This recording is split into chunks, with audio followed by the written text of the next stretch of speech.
Imagine you keep walking on the empty roads of a Sunday morning, freezing scenes that nobody even cares about, finding the weather a bit hot for 10 in the morning, getting lucky to witness a strand of light that beautifully decorates this alley, wondering whether the telephone in there is real or a dummy.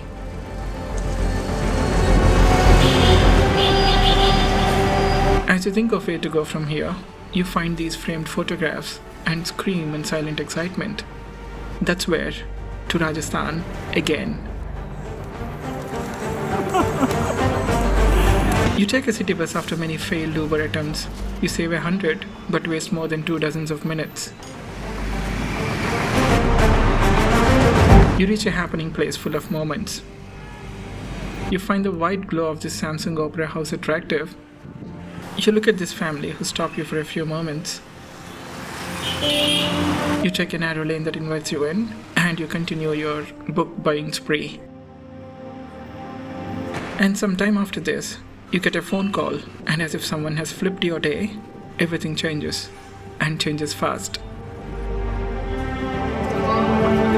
The moving wheels and fate make your head spin. The afternoon heat is beyond tolerable.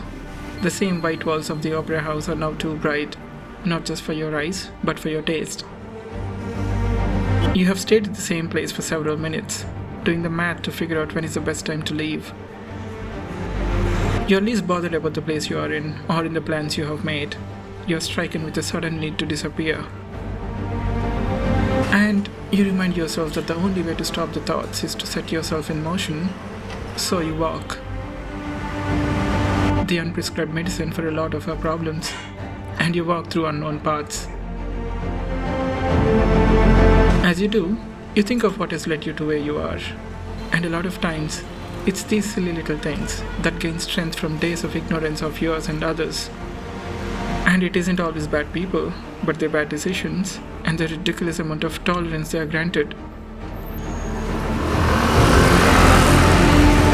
You find yourself stuck at a crossroads, without the freedom of picking your path, because you have wrapped yourself in an inescapable tangle of barbed wire.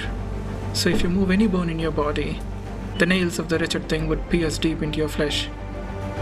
So you stand right where you are, incapable of action and in imminent suffering, until you see a dark shadow which disappears when it's afar, only to emerge right in front again.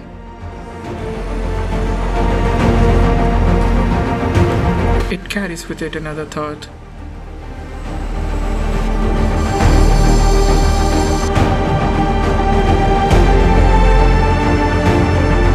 The thought of death.